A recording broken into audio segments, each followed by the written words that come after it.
Om Shri Ram, Jai Ram, Jai Jai Ram.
It's a great gift.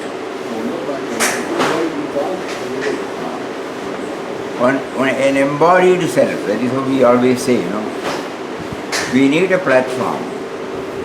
There are, according to the Vedantic school of thought, there are three bodies, which is called the gross body, subtle body and causal body. So the subtle body and causal body owes its existence to the gross body. Without gross body, how can it exist? So it has to express. So we don't have to belittle the importance. We have been given this wonderful residence called body. It is a residence, no doubt. Whether we are right in telling it, we have got it on rent, that we don't know. But it's an alayam.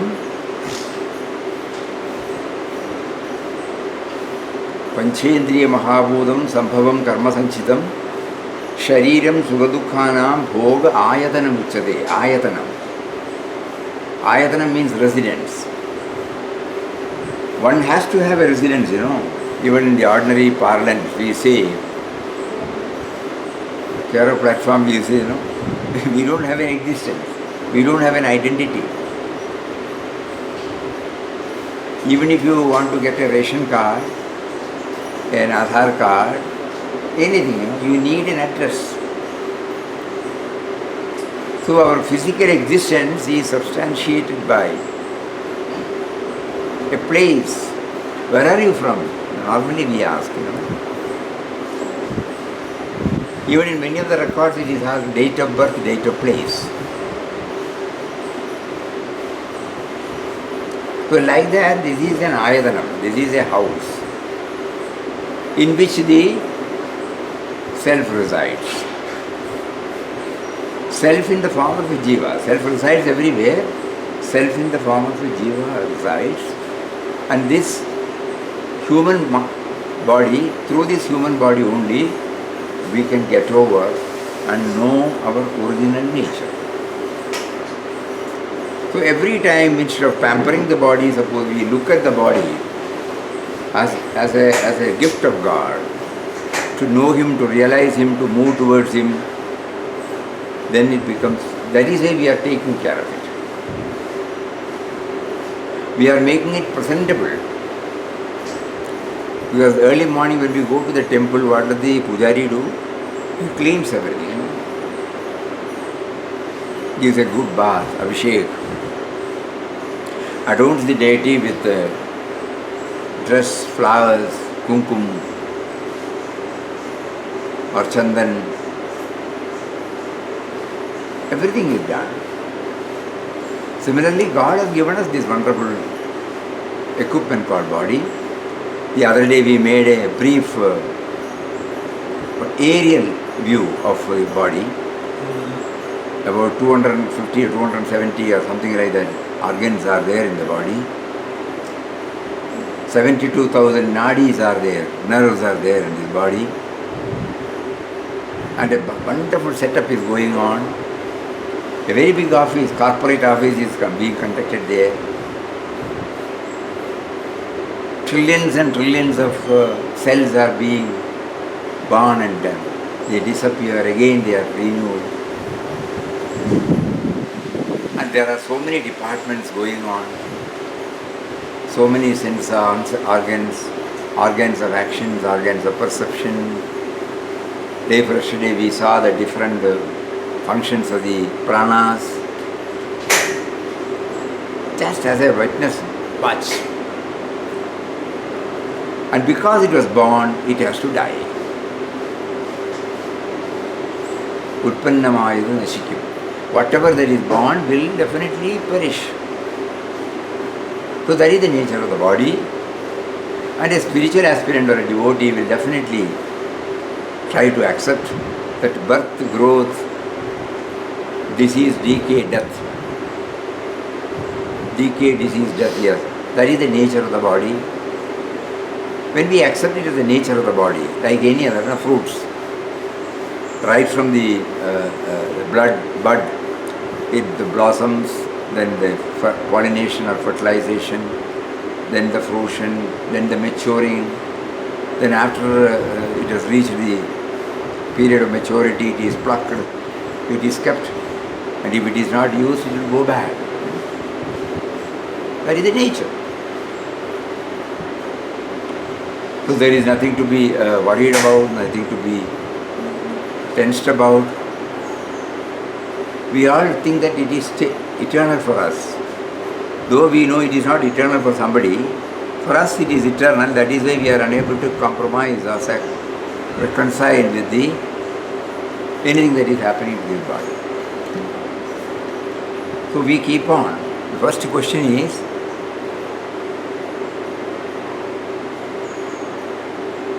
the body is not to be belittled, condemned. It is a machine put to use. We have to oil it, we have to give the fuel regularly, we have to maintain it, and when it goes beyond certain level, the vehicle will be condemned. So similarly, body also. So this sort of perspective, suppose we develop, slowly the detachment also will gradually come. It may not come immediately. Death of anybody, especially when we take part in the cremation, it's a good lesson for us. Nowadays, crematorium, nobody will know what is happening. But in villages, we have all taken part on various occasions, the cremation. So we know how the body is becoming a handful of ashes in a few hours. When we physically see that and start reflecting upon it, some sort of detachment will slowly come. After all, this is going to perish. But at the same time, we will not neglect it, we will not belittle it, we are only accepting the reality. Birth, growth, decay, disease, death.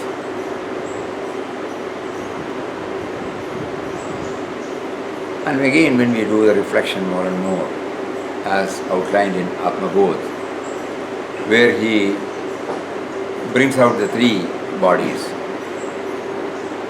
This body is constituted of the five elements. Panchendriya Mahabhutam Sambhavam Karma Sanchitam Shariram Sukadukhanam Bhoga Ayatanam Chate. It is a residence.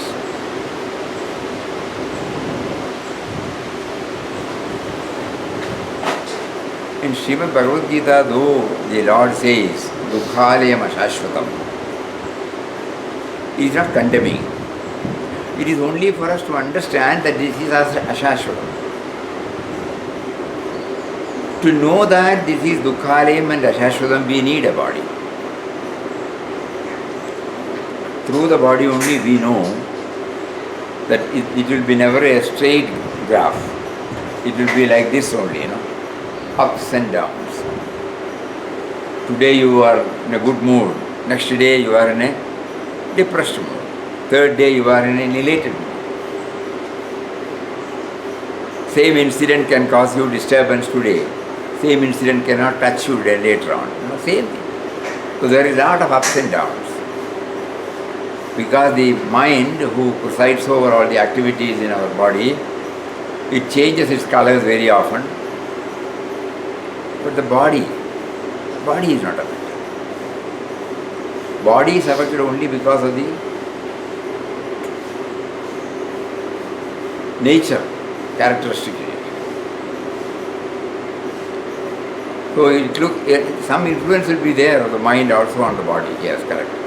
That is also there. So body has to be maintained, body has to be preserved, body has to be treated as a gift of God. The one who is residing, Vasudeva, it is the residence where he is residing. So we keep it clean. It's a great gift. But at the same time we should know we are not that. It is our body. At the moment God has given us this body to know Him, to love Him, to serve Him. If we start reflecting on these bases, probably we might be able to get more and more clearance. Because about how the body functions, we made on the first day or second day when we were talking about that organs, you remember? Various activities.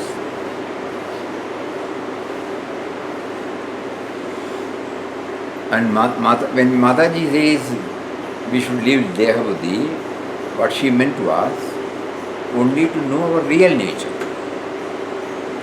As we have been telling yesterday, anything that we view it from the individual level causes problem. When we view it from the universal level, there won't be any problem. If you closely analyze where from the stress comes, the tension comes, the conflict comes, it is all because, we have pursued it, we have viewed it from the individual level. So individual level is called Deha Buddhi and universal level is called Vishwa. So we have been asked as devotees, we are not telling to anybody else, as devotees and as spiritual aspirants, we are somehow tutoring ourselves or training ourselves to view everything from the universal standpoint. Giving space to everybody, not limiting to my ideas, my judgments, my notions, my perspective, my attitude, my approach.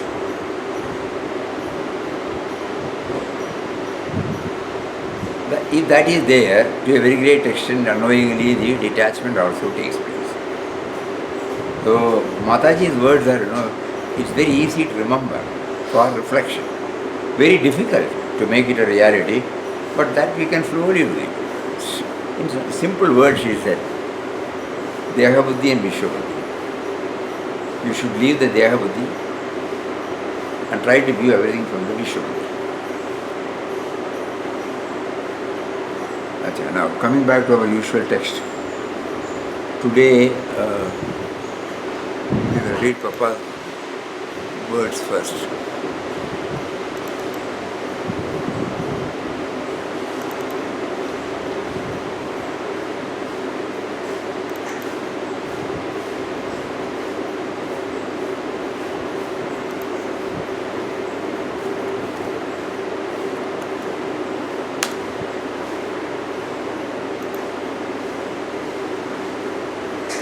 We have to recognize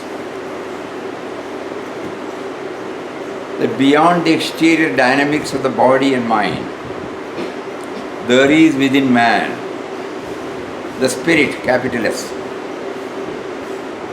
which is immortal. It is by the power of the spirit that our life is activated in its manifold expressions. In the classroom, hospital, office, marketplace, factory, field, workshop, as well as in temple, church, mosque and ashrams we can have. We should tune ourselves with the spirit. Divine thoughts and divine feelings should permeate us. In the poem also he says, I find him everywhere.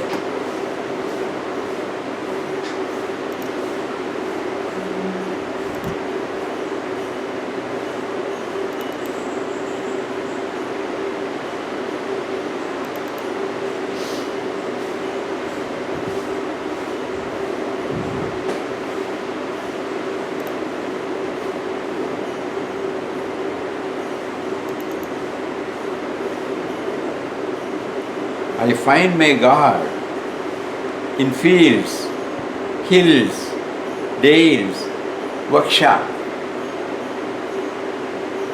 school, office and marketplace.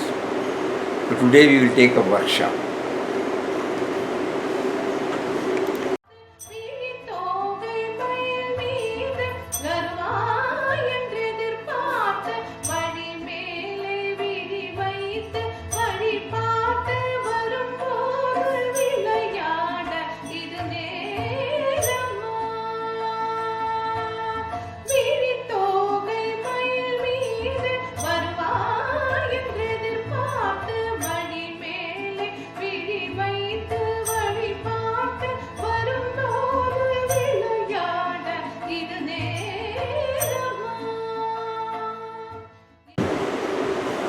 There are 2-3 types of workshops nowadays.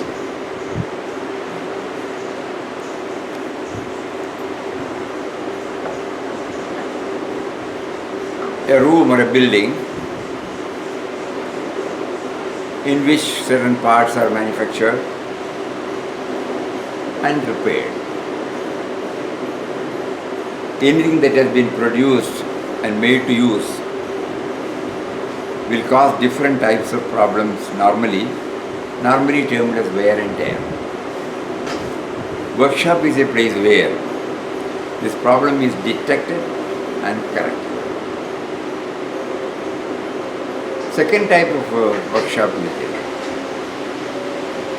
a meeting at which a group of people engage in intensive discussion and activity on a particular subject or project. Nowadays, often we do that. Workshop.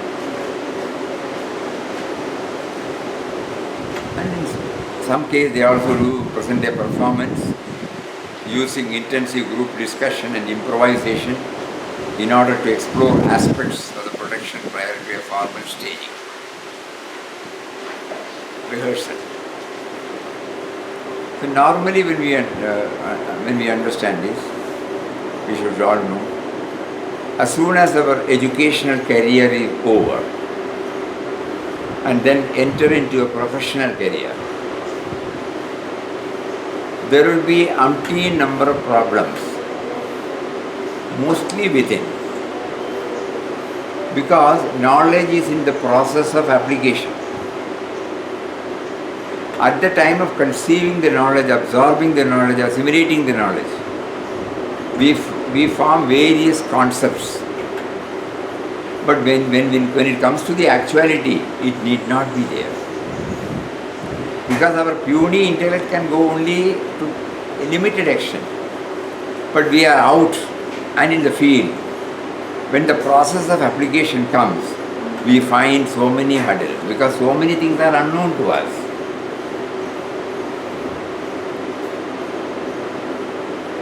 And every time there is a hurdle.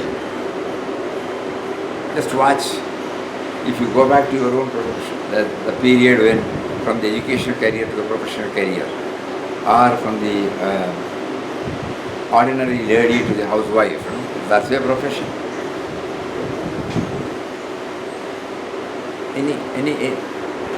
Anybody, suppose when they go back, they will be able to easily understand these words. When we are in the process of education, we try to develop our knowledge base and with the expanded knowledge base, we enter into a field of action with a lot of concepts based on the knowledge gathered. But that is all still limited. But actually, when we are in the field, there will be a lot of inner conflicts. It is not like they will say, no, but then the reality is this. That is why Papa, that quotation, the world we live in is a school in which observation and experience offer us immense possibilities for self-improvement. Nay, the world itself is Guru or God. So it's a workshop. The world we live in is a school or a workshop, where trial and error method, how do we proceed? In life, when we are initiated into a series of ennobling ideas, resulting in plunging into the daily life, we will be confronted with various types of hurdles, and we get over by seeking guidance from elders and experienced persons, and of course with trial and error methods. This is what is happening exactly in a workshop.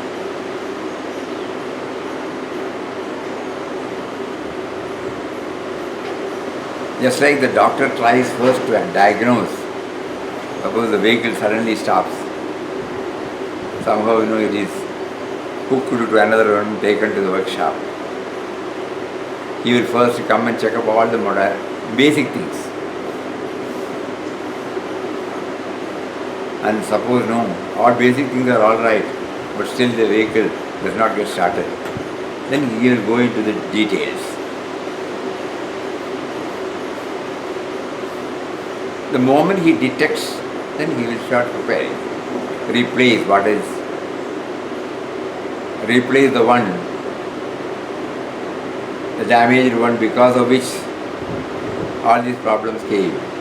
And then he will not simply replace it, he will make a trial. He will also see whether any other problem is there. They were riding car, they come and check, bring us on. Finally, they ordered no fuel. Bring us there, bring the order. Fuel is not exhausted. Diagnose. So what all would you see when you visit a workshop of a carpenter, blacksmith or a car mechanic? There are all kinds of things. From tiny nuts and bolts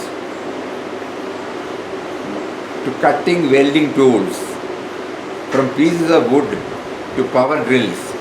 But have you noticed that even the tiniest nut has got a special and unique role to play?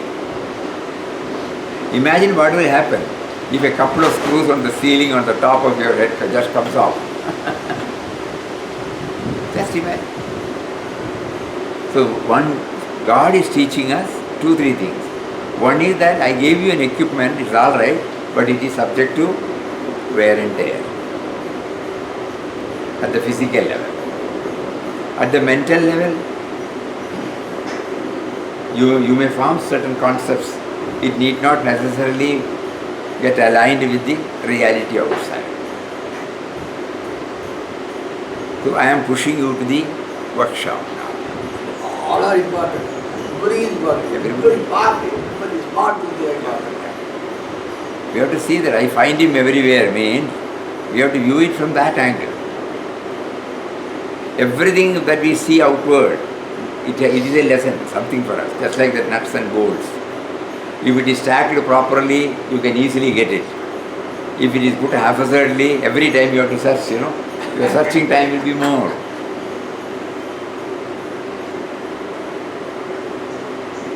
First we will go through some of the thought that came, and then we will go in detail. There is a well-known phrase, an idle mind is a devil's workshop. Its opposite is equally true. An active and creative mind is God's workshop. Everything has come from, all the creativity has come from inside only. Necessity is the mother of invention. No? So many things so many things have come, and so many things help us to lead a comfortable life. Creature comfort, we call it. It is all because God has given us a field, and He gives us a prompting. He gives the raw materials, the tools.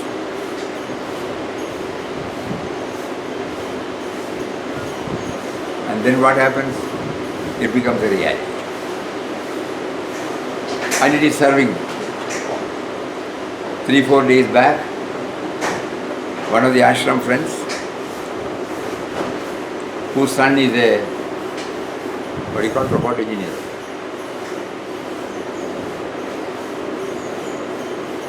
In the last few days, somehow God made him to contemplate upon a device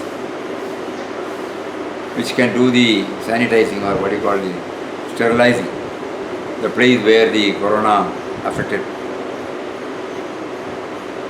patients come and camp in the general hospital, government hospital. So God gave him this, and he brought out a beautiful small, we call it a robot. It was brought here, and then it has been donated to ashram has sponsored, and it has been donated to the nearest government hospital here. According to what we have understood, we saw that a small equipment. It is remote controlled, so that the person doesn't have to go inside the room. So as soon as a corona patient is admitted and he is discharged, before the next patient comes in, or wherever the patient has gone, unknowingly, this machine will, in 5 minutes time, it will do the sterilization, purification. Through its light outwardly, and with something on the flooring, a powerful light emitting the purifying ingredients. Just imagine. We don't know. It was brought here. Yeah, M.R. Nambiar son. The only one in the whole of Kerala. First time it has come, according to them. First time. Now, why we remember? So it is, God put them on a process. They gave them the tools. They gave them the initiative. And from interior, the trial and error method, they must have perseveringly, patiently they did. Ultimately, if suppose it is going to be, it will be successful. And if it is successful and recognized by others, it will help a lot for the humanity. So this trial, so then God is teaching us, don't forget, don't limit to this particular project. I am giving you only a sample. In anything and everything, these are all the basic things. Nothing is irrelevant, nothing is unimportant, nothing is insignificant. Everything has got a role to perform. You must have patience, perseverance, commitment toward the ideal, then you will succeed. So through a workshop, he is teaching us. So an idle man's mind is that is not destructive, devil's workshop. But an active and creative mind is God's workshop. All creative things, creature comforts, remedial equipment, everything has come from that. So when you go to a workshop, one thing that you would notice is that nobody is idle. Everyone is actively involved in something or other. It is another feature, we observe when you go to it. It is not that one fellow is sitting there. Even the head of the institution, he will be involved also. He will be attending to the various sections. Somebody is dismantling this, somebody is cleaning this, somebody is replacing this. Somebody is telling, I cannot understand, so he will go and do that. So everybody is involved. There is a total involvement, mindful involvement. Concentrated, focused attention is there. In workshop, it is a must. Thinking about something, you cannot do anything there. So God is teaching us. Yes, I am in the form of workshop. And the real purpose of the workshop will be only if you have got all these qualities. Otherwise, it's only a structure. During these lockdown days, there is a spiritual message there. Our body and mind should not be idle. Rather, they must be engaged in some creative and positive endeavors.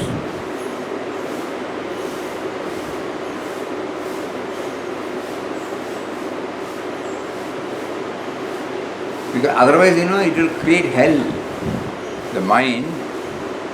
So unless it is put to use for constructive purposes, positive purposes, never we should allow it to be handed over to the devil. No? All negativities it will generate and not only create problem for us, problem for others also. But suppose we are engaged in this creative, we don't have any time for all these things. Even if somebody says something, they will not mind. We have seen with our own eyes when the vehicle is given to the workshop and the person is not in a position to keep up the time. We may shout, out of our urgency. You told us, to come by, that's why we came. You will patiently say, what can I do? That particular part was not available, we have to wait. Or when I put it again, it was not working. I cannot hand it over to you if I am not satisfied. Please wait, I will again give you a ring and inform you whether it is all right. And then one more thing, the human relationship. Yesterday when we saw in the market, here also it matters a lot. Credibility. That when we hand over the vehicle or the equipment to him, he will do it conscientiously. Then only we will go and give. And efficiency in action, dexterity in action. Yoga karma kaushalam. Suppose especially you want that equipment urgently, and when you go to the workshop and then immediately he detects it and gives it to you, what a joy you get. Because you can, with that you can fulfill your commitment. Now in these summer days, suppose suddenly the fan goes out of order, you become restless. So we will immediately request the person who is handling it. And when he comes here and repairs it and gives it immediately, what a joy. Think about all those things. God is teaching us through workshop so many things. These have to be applied in our daily life. A workshop represents a work in progress. Carpenter brings the timber to his workshop to make furniture for someone. It's a very nice point. Once it is done, those chairs or tables will no longer be there. You have spent days together to make it all right, no? But all the time it is for somebody, it is for somebody, it is for somebody. So you are not affected. You get your wages or labor, that's all. And your workmanship, just like yesterday when we read the real concept of Papa. When you see us, they should know that we are Papa's children. So similarly, our workmanship, our performance outside should speak of the originator. So the carpenter or anybody, he is satisfied when he does it perfectly well, when we give him some ideas about the design. But at the same time, he is totally detached. So is our life. We have come here empty-handed. But God has created everything in the universe for our self-expression, for creativity, and ultimately our self-realization. We have been given masters to guide us. Our job is to fulfill the purpose of our life.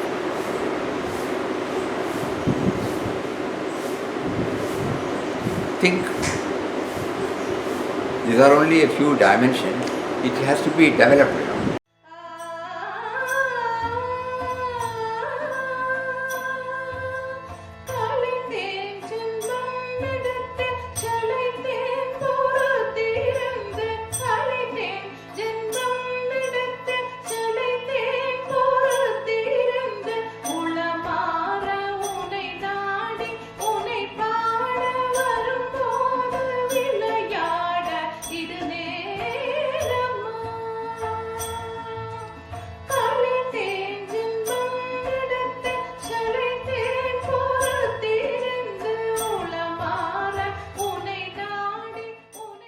He is shielding us, protecting us, but at the same time he has got the destroying power also. So this mysterious power is recognized by us, or we are making an effort to recognize in various forms. In workshops we find the method they use is very hard, beating, subjecting it to go through the welding, so many things, which is painful. To subject that particular part or the surface of that particular one into a very hard process, paining process, to make it. So you are seeing there, the creation comes out of destruction. When Papa said creation and destruction are concomitant, this is the word he used. We did not understand then. Literal meaning we would have understood.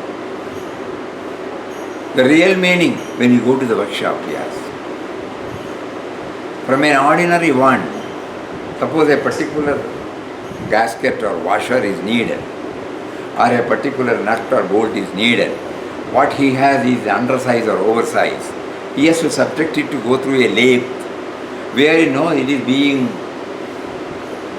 trimmed, tuned to that particular size. It's the most painful process. But only because of that, it gets fit. Otherwise it will not go. Again, we have seen, again he will go there. No, it won't go. Again he will do this. You will see the some sound coming.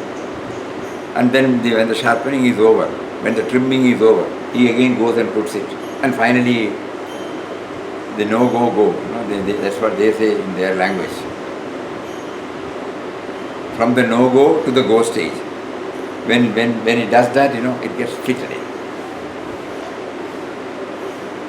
So the painful is there. The process is painful. But only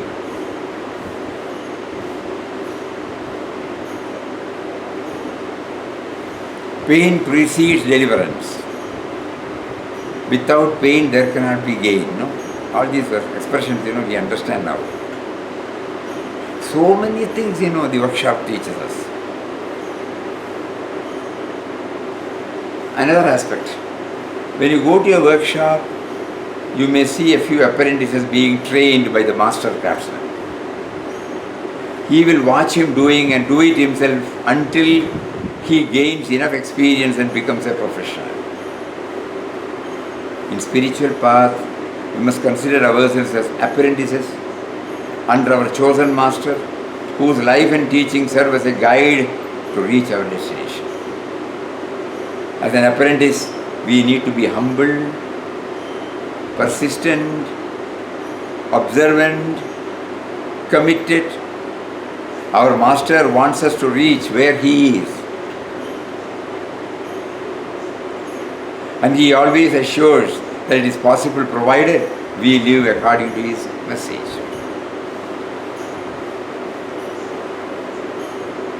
There will be a lot of seniors and juniors, you have seen that, no? New people will be coming.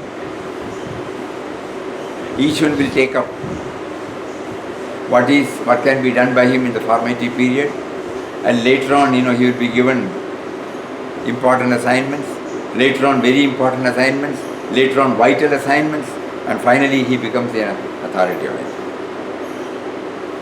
Wonderful apprenticeship. By merely seeing, you cannot become an expert. That means by merely hearing something, you cannot become a realized soul.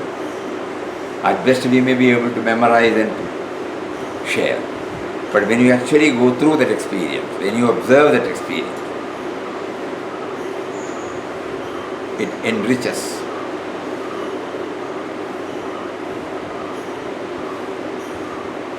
The second type, these are the usual type of workshops normally. Again, there may be so many points, you may kindly think about it. When you go next to a workshop, you start thinking, what is it that God is teaching me through this workshop? You will get 100% new clues, 100%.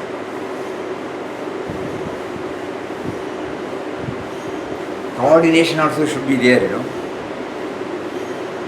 in a workshop work. You will see that when suppose you go there, some engine trouble, the first job you will disconnect, remember?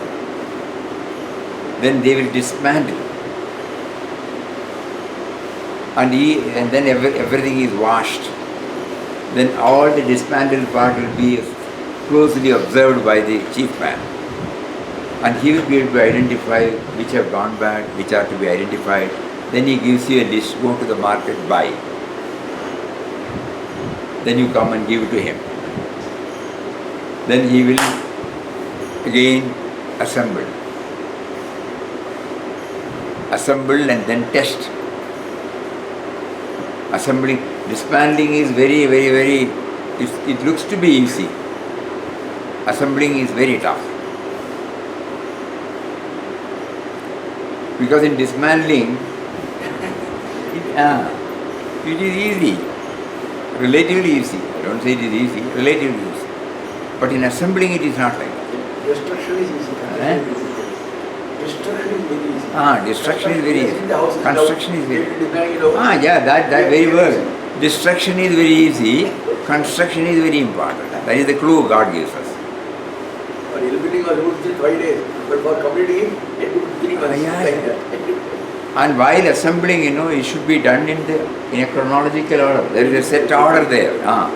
You can't overstep, you can't ignore, you can't rush up.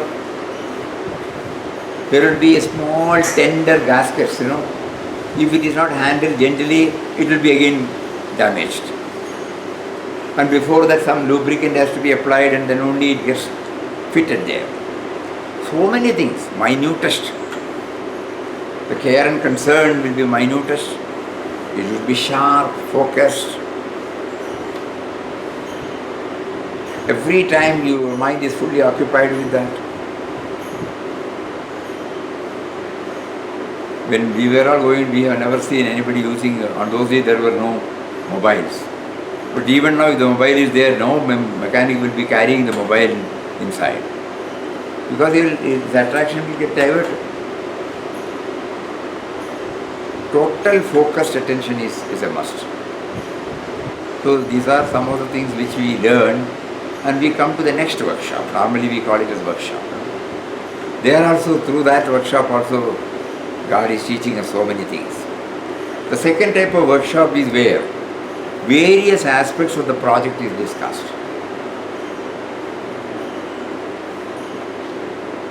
We used to conduct vital workshops, wherever we go. What do? First we share one episode or anecdote.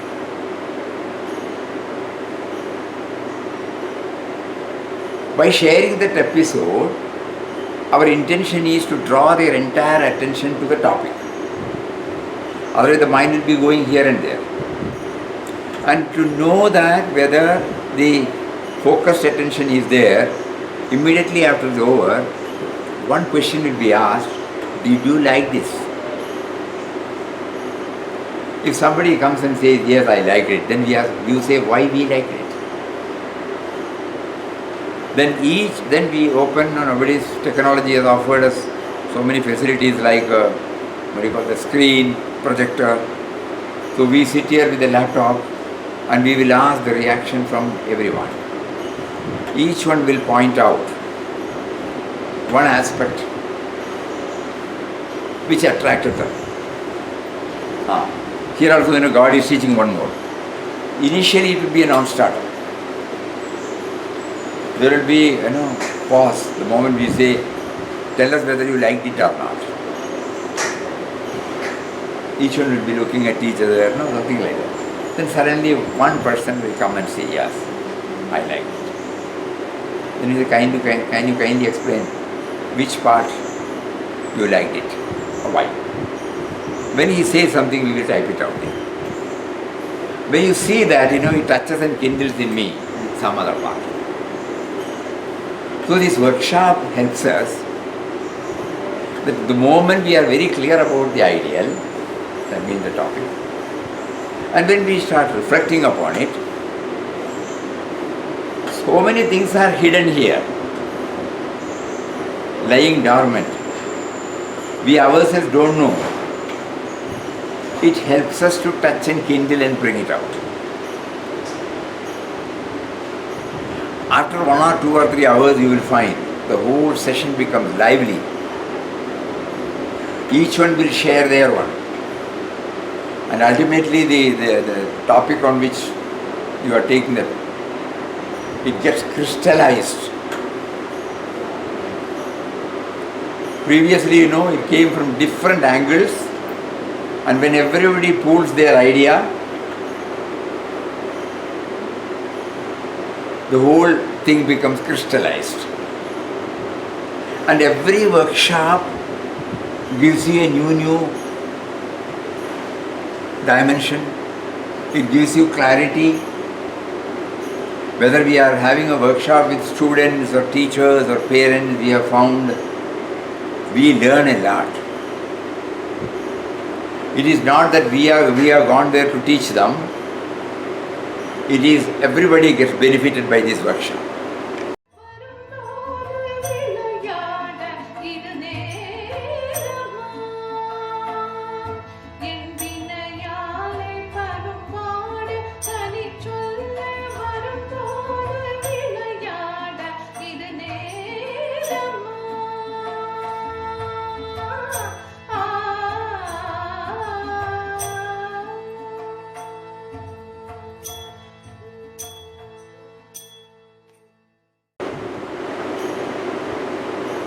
Small tiny tots, about 5, 6 years, 7 years, 8 years group, children.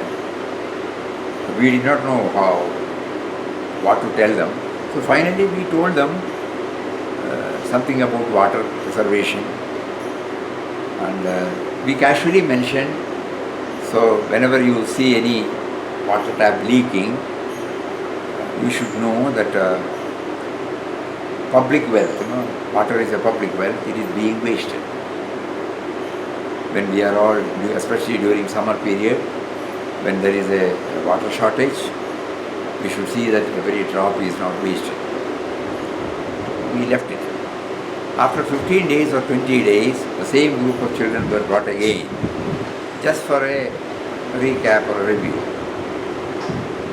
One tiny little boy, must be about 7 or 8 years old. He came there, he stood up, and then we asked that boy, yes, what do you want to say? He said, I was coming the other day, I saw the Panchayat water tap, drops were going, suddenly I remembered it is going as a waste. I did not know what to do. The scene is still before me, 20 years back. He said, I had a kerchief. I took that kerchief. I searched for a small piece of twig, small twig. Stick or something, small piece, branch of a tree. Then, he selected that. And he said, I applied this into the tap. And somehow plugged the water. Never, it has never struck to us. We would have been taking classes, we would have been doing so many things, But the simple thing, here is a method available to you. You don't need anything else, only that you should have the will to do it, commitment to do it. And there is no age bar. So like that, in a workshop when you conduct, you will find that you also get, in Wayanad when we were conducting research workshops with so many children from different groups, every time we learn a lot. Yes, one day there were a group of people, students, so one was asked this question, a situation is placed and how they react. You know, I think that was the tool. So you get into a bus, lot of passengers are there. Finally the conductor asks you to get into the bus from the front. And lot of people are there. You have to get down at the second or third bus stop. So from there you are telling, please give me a ticket. Then finally you are passing on 1 rupee note or 2 rupee note or something like that through your passengers. They hand it over to this thing. Suddenly your turn comes. I mean the place where you have to get down comes. You get down.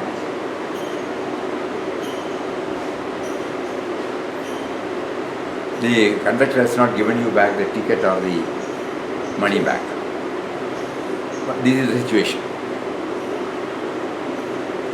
The students, paused for a moment.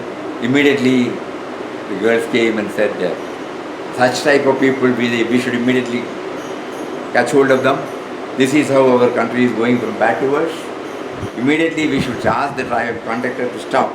Give me the ticket and the balance. I gave you this much. This and that.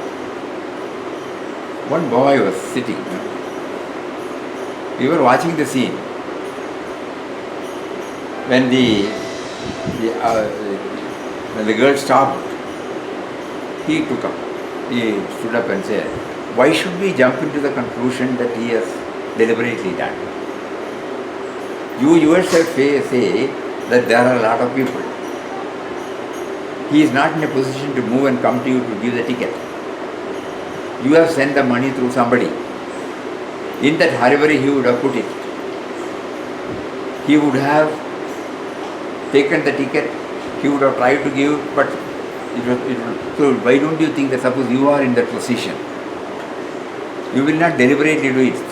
It may be there at times when you lose money, you also get some money, unknowingly. Why should you jump into that conclusion? That you have deliberately done. You put yourself, sitting here we can all evaluate. You put yourself in his position. When you say a bus which has got a capacity to hold 40 or 50 people, when it is already crowded with 60, 65 people, and the driver and the conductor are obliging you to get in somehow, so that in the next 3 or 4 stops you can get down. Why don't you take it positively? Why are you looking at it negatively? Immediately I found the girl who was so much talking against the conductor immediately got up and said, I am sorry, that possibility did not strike me.